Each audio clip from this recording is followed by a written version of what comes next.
Wilfried Granier est le cofondateur de Superprof, la plateforme de rencontre entre élèves et professeurs. Son rêve, construire la plus belle communauté de profs. Des profs de maths, de musique, des coachs, des artistes. Superprof, c'est 22 millions de professionnels, 18 langues et 48 pays.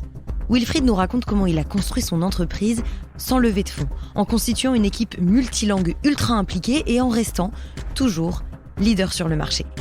Je suis Grace Leplat et avec Culture d'entreprise, je vous emmène à la rencontre des leaders engagés, des managers éclairés qui placent l'humain au cœur de leur stratégie et transforment le monde du travail. Bienvenue sur Culture d'entreprise, un podcast proposé par Natif. Bonjour Wilfried. Bonjour Grace. Wilfried, je suis ravie d'enfin t'accueillir sur ce podcast parce que la dernière fois, Emmanuel Macron m'est passé devant.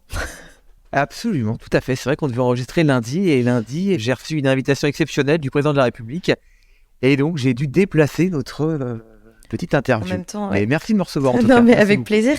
En même temps, ça se refuse pas. Et justement, alors on va parler de ton entreprise Superprof, de cette entreprise du coup que tu déploies dans le monde entier, de ta vision de la culture entreprise. Mais on va évidemment commencer par Emmanuel Macron. Est-ce que tu peux nous raconter pourquoi est-ce que tu as été reçu à l'Élysée la semaine dernière ?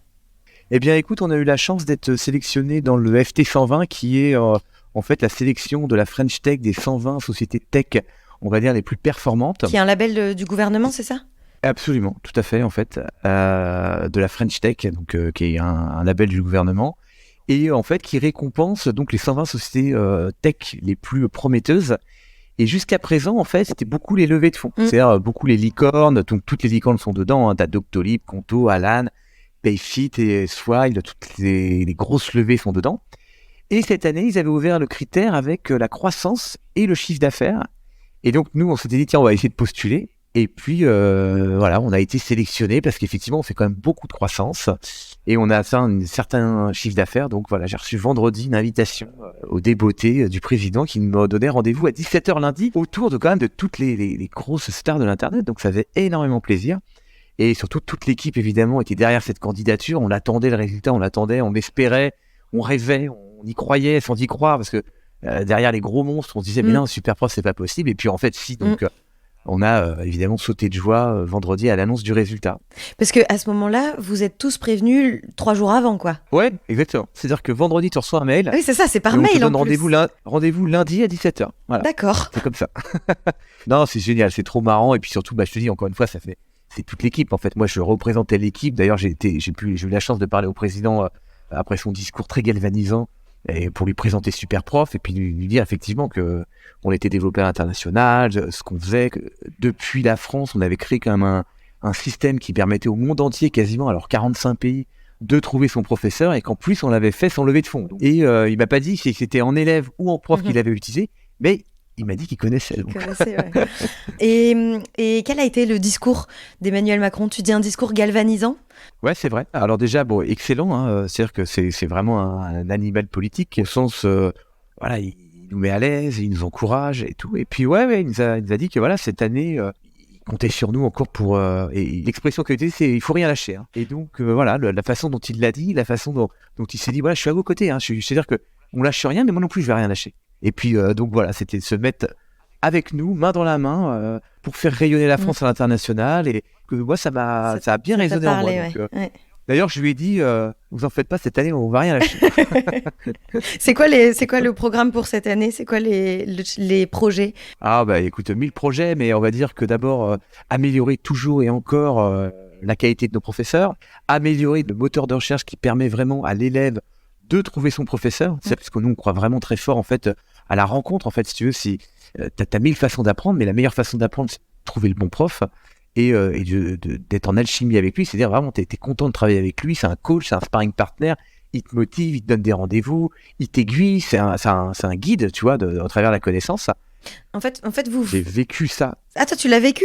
J'ai vécu ça avec un de mes profs. C'est-à-dire que moi, il y a un prof, quand j'étais en maths sup, qui m'a donné vraiment le goût du travail, de l'excellence, et je travaillais presque pour qu'il soit fier de moi. Donc ça marche vraiment, en fait, le côté mentorat avec un prof.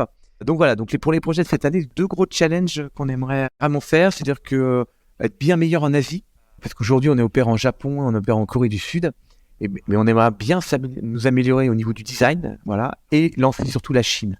Voilà, et ça, j'en ai parlé avec le président pour reboucler sur notre rendez-vous de lundi, où je lui ai dit voilà, que cette année, Superprof débarquerait en Chine. On avait mis un beau pied dans l'Europe, puisqu'on a vraiment bien consolidé l'Europe. On a mis un pied en Amérique du Nord, Amérique du Sud. Et prochaine étape aussi, attaquer l'Afrique. On a commencé dans 2 pays, mais il y a encore beaucoup de travail à faire en Afrique. Ouais, donc encore de beaux projets. Justement, le fait que du coup vous soyez présent dans 45 pays, disponible dans 18 langues, que vous ayez ce projet de vous étendre et puis d'être présent dans tous les pays, tout ça depuis la France en partie, j'imagine que ça doit se ressentir dans votre culture d'entreprise et dans votre manière d'être ensemble en fait. Je suis soutenu par une équipe formidable, une équipe de 35 nationalités. Donc voilà, puisque à chaque fois qu'on a lancé un pays, on a recruté un natif du pays, il faut pas vraiment une expérience très locale. Donc ça, c'est le premier point. Donc du coup, une équipe multiculturelle où il y a une quinzaine de langues qui est parlée dans la boîte. Donc là, dans tes locaux, limite, vous parlez tous anglais, parce que si tu sors la tête de ton bureau... Oui. Alors, ils parlent quasiment tous français, plus ou moins, voilà.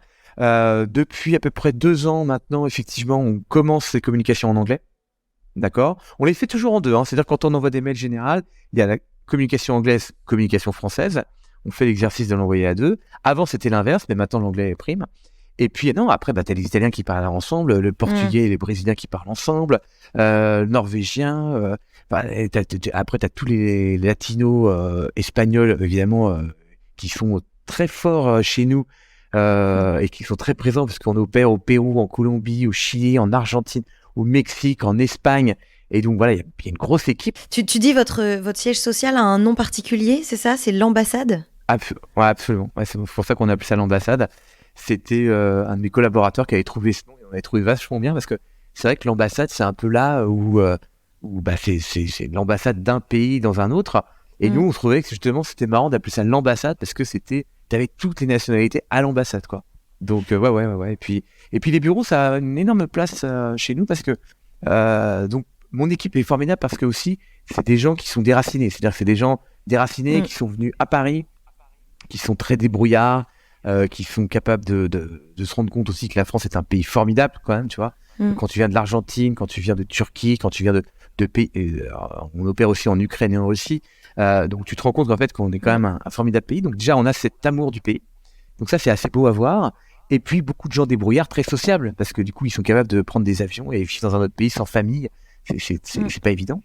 Et donc l'ambassade, c'est vraiment la maison des collaborateurs. C'est-à-dire vraiment, faut que tu imagines que elle est pour eux. On a fait un design très sympa. Ils ont un espace bar, ils ont un espace cinéma, ils ont un espace ping-pong, sport, où ils peuvent venir H24 ici, tu vois, pour se réunir. D'ailleurs, il y a des séances cinéma, des fois ils se retrouvent pour mater des matchs de foot ici. Tu vois, c'est vraiment, c'est une maison dédiée aux collaborateurs pour qu'ils puissent se retrouver parce que ils viennent tous de pays étrangers. Souvent, ils ont dans des petits pays, dans des petits appartements à Paris.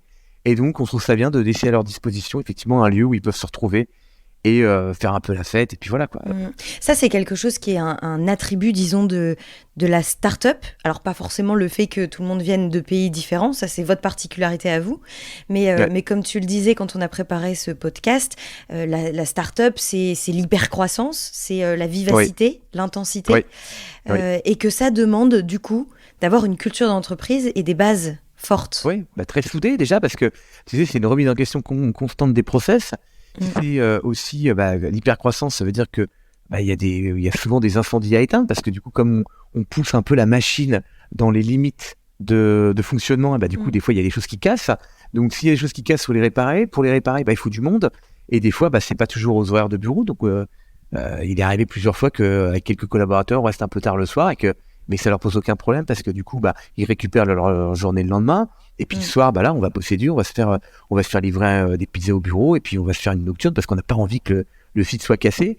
Et ça, moi, je sais que je peux le demander tout le temps à mes collaborateurs. Alors, évidemment, j'en abuse pas parce que j'ai un respect quand même de leur bien-être et puis des horaires. Mais si tu veux, tu vois, ça, moi, quand je sollicite mes collaborateurs ou certains tard le soir, il n'y a aucun problème, ils sont là. On est tous là pour que ça fonctionne, main dans la main, si tu veux, et voilà, et puis pareil, on fait des bonnes fêtes, on fait des séminaires ensemble, enfin tu vois, on travaille dur, on s'aime très fort et et on s'amuse bien. Voilà. Est-ce que ça, justement, bon, j'imagine que quand on crée une entreprise, on a envie, on espère que de toute façon les collaborateurs vont bien s'entendre, vont être heureux d'aller au travail, et que c'est ça qui motive aussi la création d'une entreprise, je pense. Oui. Comment est-ce que tu crées ça ? Est-ce que ça se fait tout seul ? Est-ce que ça doit être défini ? Est-ce que ça se définit au fur et à mesure ? Est-ce que ça ne bouge pas ou est-ce que ça doit être agile et évoluer avec les collaborateurs, l'évolution de l'entreprise aussi ? Enfin, tu vois, quel est ton rapport à tout ça ? Non, alors ça se fait déjà par une volonté de créer vraiment une équipe, une famille très soudée. Voilà, et pour créer ça, du coup, il faut énormément aimer ses collaborateurs. Donc voilà, c'est en tout cas les premiers collaborateurs avec qui tu travailles. C'est là en fait que tu vas commencer à créer quelque chose. Donc tu faut recruter des gens bienveillants, des gens, des amis, des potes, des copains. Enfin, tu vois, donc, voilà, moi mon directeur général aujourd'hui, c'est mon premier collaborateur. Mon directeur artistique, c'était le freelance qui avait commencé avec moi à faire le design du site. Aujourd'hui, c'est mon directeur artistique. Tu vois, moi j'ai voulu que personne ne parte de l'entreprise Superprof depuis le début. C'est-à-dire que on faisait pour la blague, on disait il est interdit de partir parce qu'on veut pas se séparer des membres de notre famille. Bon, avec le temps, au bout d'un moment, effectivement, il y a des envies qui diffèrent et compagnie. Et il y a des gens qui partent spontanément, surtout comme il y a des gens qui sont étrangers, ils retournent dans leur pays. C'est notamment après le confinement. Moi, j'ai eu les premiers turnover après le confinement parce qu'il y a des gens effectivement qui ont beaucoup souffert, qui n'ont pas vu leur famille pendant quelques temps. Et donc après, quand ils ont eu la possibilité de retourner dans leur pays, ils sont retournés. Mais ce que je veux dire, donc cette culture d'entreprise, elle se crée dès le début. En fait, c'est très important de créer en fait une atmosphère de camaraderie, de débrouillardise, de confiance. Moi, j'ai jamais rien caché à mes collaborateurs non plus. C'est-à-dire que je suis très transparent avec eux sur l'argent qu'on gagne, la croissance qu'on fait, ma rémunération. Enfin, tu vois, il y a pas de secret. Voilà, on travaille en bonne confiance. On travaille dur, on est bien récompensé. Moi, j'ai travaillé ça. Et puis après, de proche en proche, il faut que c'est les 4-5 premiers que tu recrutes, recrute 4-5 qui sont un peu pareils. Et puis voilà, et puis aujourd'hui, je te dis, on est un peu plus de 140 à Paris. Je connais tout le monde par leur prénom, je connais les prénoms de tout le monde. Je passe du temps avec eux après. Moi, je déjeune avec l'équipe, on fait des événements. J'étais toujours de me mettre à une table de gens que je connais pas trop pour avoir un rapport direct avec eux. Voilà, puis tout le monde est content de parler avec le fondateur, parce que du coup moi je raconte une petite histoire, je raconte la genèse de comment ça s'est passé, et puis moi je prends aussi beaucoup d'informations des nouvelles recrues, parce que j'aime bien avoir leur vue un peu naïve, c'est-à-dire qu'ils arrivent un peu comment ils voient la société, donc la compagnie, voilà, donc en étant très proche, en aimant très fort ses collaborateurs. Et non, par contre, c'est pas du tout immuable, c'est-à-dire que c'est un travail permanent, mais c'est comme une relation amicale ou amoureuse, c'est-à-dire que ça s'entretient, c'est-à-dire que si tu ne prends pas soin de ton compagnon ou de tes amis, tu les appelles jamais, si au bout d'un moment, c'est plus tes amis, c'est-à-dire que donc là, c'est pareil avec l'équipe, c'est-à-dire que faut que ça s'entretienne, il faut créer de la cohésion, il faut créer des événements, il faut créer des ateliers, des choses, des moments où on arrive à échanger, à plus parler et compagnie. C'est évidemment de plus en plus dur, parce que plus t'es de nombre, plus c'est 135 copains à aller à prendre soin. Donc quand t'as 2-3 potes à appeler, ça va. Quand on a 135, voilà. Ouais. Et puis un autre truc aussi, c'est que le bonheur de nos collaborateurs, c'est le premier indicateur. C'est-à-dire que voilà, si un collaborateur n'est pas bien, eh bien on l'aide autant qu'on peut dans sa vie personnelle, dans ses voilà, s'il a un problème d'appartement, choses comme ça. Voilà, de problèmes de visa, on les aide. C'est-à-dire que la société est là, la compagnie Superprof est là, et toute l'équipe, on est là pour que tu sois heureux et bien dans ta vie à Paris et dans ta vie professionnelle également, quoi. Et puis, et du coup, si tu es concentré là-dessus, sur le bonheur des autres, eh ben ça nourrit ton propre bonheur. C'est-à-dire que si les gens autour de toi sont heureux, spontanément, globalement, tu dois être heureux, et c'est un truc assez vertueux. Pas de chance, les gens, des fois, l'oublient et tombent dans l'effet inverse, c'est-à-dire qu'ils sont pas bien, se plaignent, et du coup, ça entraîne un truc un peu malheureux, et les gens sont pas bien autour, et ainsi de suite. Donc, donc, on a la chance, on est très heureux. C'est quelque chose que je fais très attention, voilà. Vous le mesurez, du coup, ça, ou pas? Non, on le mesure pas précisément, mais par contre, on en parle. Moi, quand je fais beaucoup de one-to-one, vraiment avec tous mes collaborateurs, et c'est des choses que je demande, on discute, qu'est-ce qu'ils veulent, pourquoi, comment. Là, on a fait les entretiens d'évaluation, c'est une des premières questions que je pose. Quelles sont les fiertés, est-ce que tu te sens bien dans la société, qu'est-ce que tu as envie de faire, beaucoup de choses personnelles, parce que c'est important. Il y a les critères objectifs de performance et les tableaux Excel et tout ça et tout pour mesurer, mais il faut prendre du temps aussi avec ses collaborateurs. Et on prend soin énormément de nos collaborateurs. Ouais, voilà. C'est de l'humain. On essaye. Est-ce que dans la, j'allais dire courte mais intense vie de Superprof, parce que vous avez 9 ans, mais bon voilà, vous êtes déjà dans le c'est grand quand même déjà, ouais. C'est vrai que c'est déjà grand, ouais. Vous êtes quoi? C'est une PME finalement? Ouais.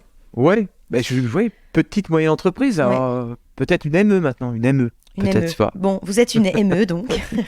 Est-ce que dans cette courte vie intense, il y a eu de ta part, de la part de managers, de la part d'autres collaborateurs, est-ce qu'il y a eu des erreurs ou des moments qui ont été plus difficiles et qui vous ont fait grandir? Alors, des erreurs, on en fait tous les jours. Hein. Ça, vraiment, on n'arrête pas parce que c'est toujours pareil. Quand tu ne tentes pas, que tu ne tentes pas des choses, effectivement. Après, l'erreur, c'est toujours subjectif. C'est-à-dire que, en tout cas, on pourrait dire que c'est une erreur, mais en même temps, c'est un apprentissage. C'est-à-dire qu'on tente quelque chose, on voit que ça marche pas, bon, on revient en arrière, on remodifie. Tu vois, ça, on n'arrête pas parce qu'on est dans l'évolution permanente. Après, l'erreur, c'est un point de vue. On parle plutôt d'apprentissage. Et non, écoute, globalement, franchement, on a rien de traumatisant ou de choses qui ont été difficiles. Après, moi, tu sais, j'ai un peu de mémoire de poisson rouge. C'est-à-dire que je me lève tous les matins, le ciel est bleu, il fait beau, je suis content, je vais au travail, je vais retrouver mes copains et on va révolutionner le monde du cours particulier. On fait de la croissance, on est content, tu vois. J'ai un peu oublié les tracas de la veille. Donc ça, après, c'est mon tempérament, tu vois. Mais à la limite, tant mieux. Oublié. Franchement, tant mieux. Ouais. J'ai peut-être oublié, mais non, on n'a pas eu de grosses galères. Surtout, non. On a recruté les bonnes personnes. On a fait des erreurs de recrutement. Des fois, il y a des gens qui n'ont pas réussi à s'adapter à la culture, à la façon de travailler, à la débrouillardise. Des gens qui arrivaient avec des principes, des méthodes de travail qui n'étaient pas les bonnes. C'est arrivé des fois que des gens... et puis voilà. Mais c'est pas des gros trucs. Et non, on vient rêve éveillé. Enfin, moi, je viens rêve éveillé. Je pense l'équipe aussi. Ça fait 9 ans que ça cartonne. Le bouche à oreille. Si on a un petit coup de moins bien, il suffit qu'on aille à une soirée ambassadeur. Des soirées ambassadeurs, ça a lieu tous les mois. D'ailleurs, on en fait à Lille. Il y en a à Lille, des soirées ambassadeurs. Bon, bah super, tu me diras. On va rencontrer nos professeurs à Lille et dans toutes les grandes villes. Et tu rencontres 50 personnes qui te disent vous avez changé ma vie, grâce à vous, je travaille. J'ai rencontré des élèves fabuleux. Donc, si tu es un peu down, tu fais une soirée ambassadeur et c'est bon, tu es reparti pour un an de good karma. Donc non, pour répondre à ta question, franchement, aucun problème, tout est cool. On a trop de chance, on vient rêve éveillé et merci la vie, quoi. On le disait au tout début, on a commencé le podcast par ça. On parlait du coup de French Tech 120, donc le label dont vous faites désormais partie. Et en fait, tu expliquais que depuis cette année, on n'est pas obligé d'avoir fait une levée de fonds pour faire partie de ce label. Toi, tu n'as jamais fait de levée de fonds. Eh oui, on a la chance effectivement d'avoir jamais levé. Pour plein de raisons. D'abord, la liberté principalement, c'est-à-dire qu'on voulait être très lisse. Et moi, quand j'ai créé Superprof, je voulais vraiment créer la boîte de mes rêves, c'est-à-dire la boîte que je garderai toute ma vie. Et c'est le cas, c'est vraiment la boîte de mes rêves. C'est-à-dire que je ne pourrais jamais faire mieux que Superprof. C'est-à-dire que c'est une boîte internationale dans l'éducation, un secteur qui me touche énormément. Voilà. Et donc, pas lever de fonds, parce que qui lève des fonds, en fait, se met en position de vente. Parce que du coup, tu as levé des fonds. Alors, c'est très bien. Mais du coup, les fonds, ils vont vouloir sortir. Donc, ils vont vouloir vendre les parts. Donc, est-ce qu'ils vont vendre à d'autres fonds? Donc, ils vont te mettre potentiellement en position de vente. Et donc, moi, je voulais la garder toute ma vie. Donc, j'étais pas vendeur. Et puis après, la liberté. C'est-à-dire que moi, j'avais envie d'aller à l'international. Et les fonds, ils sont pas toujours d'accord pour que tu ailles à l'international. C'est-à-dire que avant d'aller à l'international, il faut faire ses preuves déjà dans un pays, consolider. Et après, peut-être aller à l'international, mais avec des ratios, du résultat et compagnie. Or, moi, par exemple, très vite, on a fait aussi des choix irrationnels. C'est-à-dire qu'on s'est dit, on va ouvrir les pays, super, mais qu'est-ce qu'on ouvre? Moi, j'adore l'Espagne. Donc, le premier pays que j'ai ouvert, c'est l'Espagne. Après, le deuxième, je dis, j'adore le Brésil, on va ouvrir le Brésil. Mais un jour, j'ai discuté avec un fonds qui me disait, mais pourquoi vous n'avez pas ouvert l'Angleterre, après l'Allemagne, des pays où il y a beaucoup plus d'argent?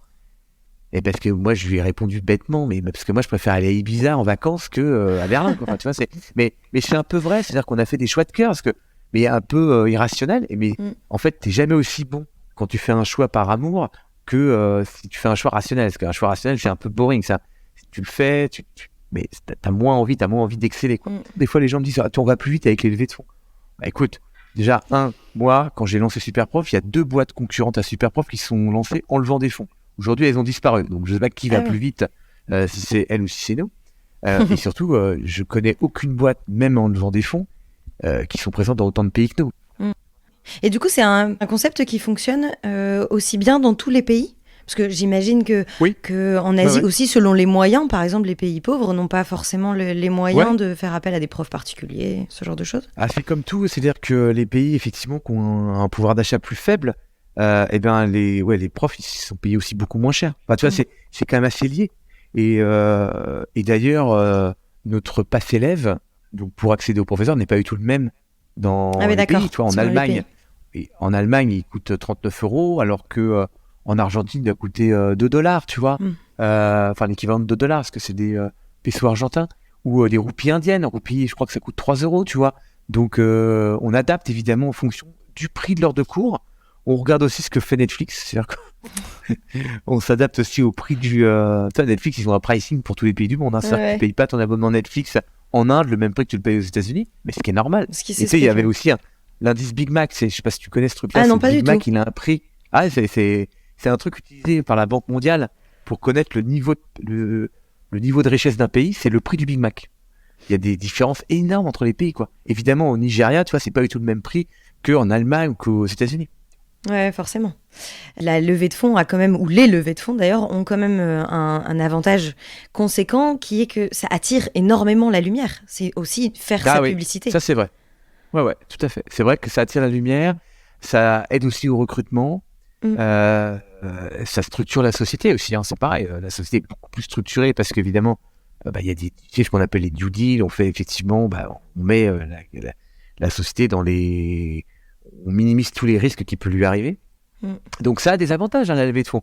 Mais ça a aussi des inconvénients. Donc voilà, et moi j'ai choisi, encore une fois, la liberté et je sais pas, le côté aventurier avec les règles qu'on s'est créées nous-mêmes, qui sont pas forcément les règles que les levées de fonds ou que tous les fonds d'investissement appliqueraient aux sociétés classiques. Nous, on est très exotique, mais moi je trouve ça très amusant et on innove et voilà, et on réinvente tout, tu vois, on innove, voilà, et ça nous plaît bien et on est des aventuriers, tu vois, on aurait du mal, l'équipe elle aurait du mal à être, tu vois, encadrée par des boards tous les 3 mois où je dois expliquer les chiffres, pourquoi, comment. Enfin, ça serait compliqué pour nous. Nous, on est rock'n'roll. Mais le rock'n'roll marche quand vous êtes un certain nombre. En fait, la difficulté, c'est que si demain vous êtes 1000, par exemple, le rock'n'roll risque de faire un petit peu fausse note. On va voir. Ouais, on verra dans quelques années. On verra. Peut-être qu'à un moment, je te dirai, ça y est, on a levé les fonds grâce. Écoute, maintenant, on a un comité de direction, on a des boards et tout. Peut-être qu'on aura changé. Tu sais, en fait, pour le moment, on a fait comme ça. Et encore une fois, je te dis pour toutes les raisons.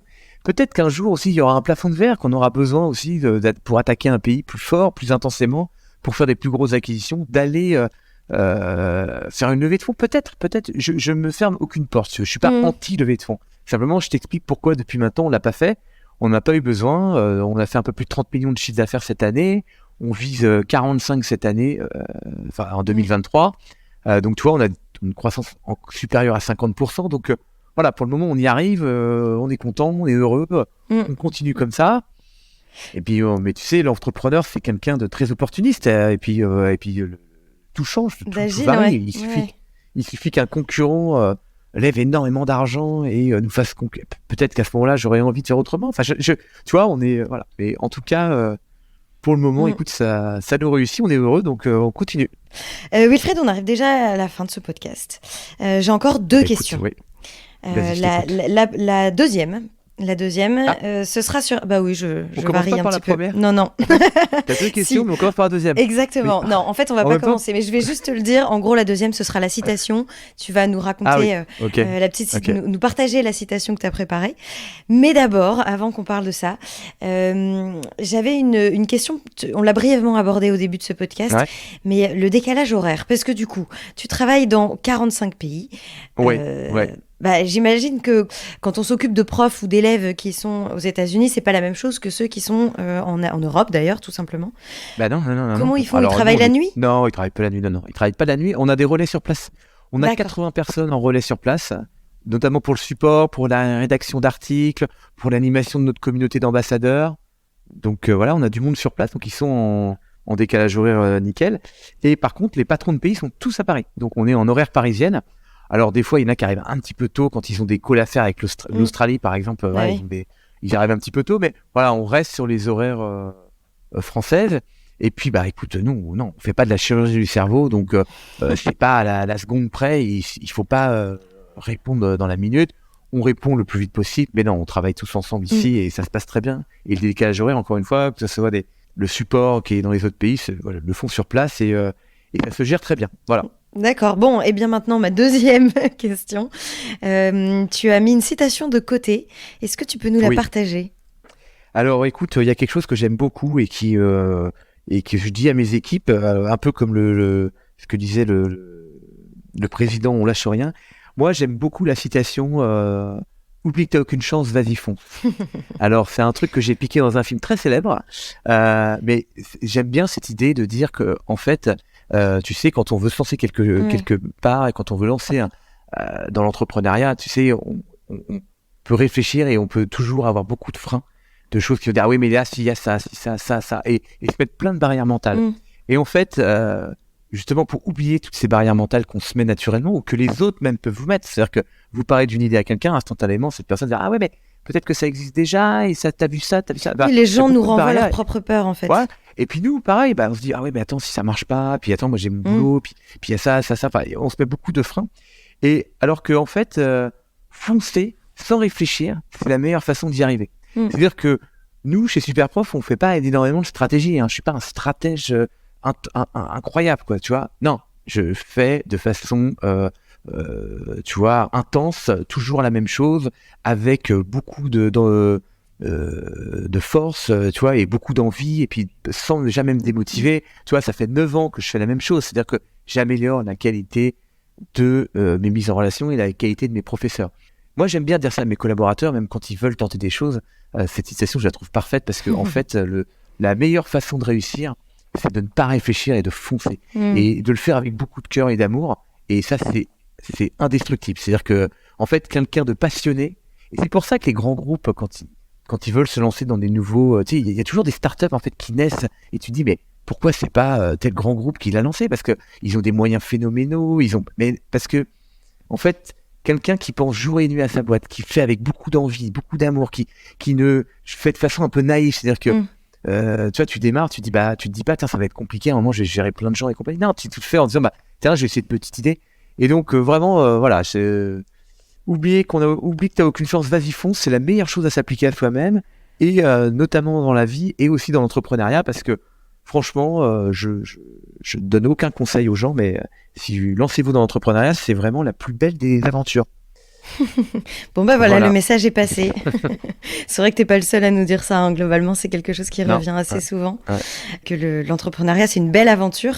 Et on en a brièvement parlé du coup, mais c'est vrai que c'est quelque chose que tu fais vivre au sein même de ton entreprise, parce que l'entrepreneuriat, on n'est pas obligé de monter sa boîte pour le vivre. Cet état d'esprit-là, on peut aussi le vivre au sein d'une entreprise qui nous porte et qui nous pousse à nous réaliser, à nous challenger, toutes ces choses-là, quoi. Écoute, rendez-vous est pris pour quand vous serez 1000. Pour voir où on verra si on est est toujours aussi rock'n'roll. J'espère. Mais je pense que je oui. Vous le souhaite. Bien sûr, mais évidemment, le rock'n'roll, ça n'a pas d'âge, ça n'a pas de limite, le rock'n'roll. Rock'n'roll, j'adore. Bon allez, bien écoute, merci beaucoup. Et puis bonne route à toi et ne lâchez rien. Merci, Grâce, à bientôt. Merci d'avoir écouté cet épisode. Ce podcast vous a plu ? Partagez-le autour de vous et abonnez-vous pour ne pas rater les prochains épisodes. Au fait, vous connaissez Natif ? Chez Natif, nous mettons la culture de l'écoute au cœur de vos projets. Avec l'audio, on va raconter votre histoire, engager vos collaborateurs et pourquoi pas challenger votre newsletter. Bref, le champ des possibles est dingue. On va révolutionner votre com interne. Rendez-vous sur natifpodcast.fr.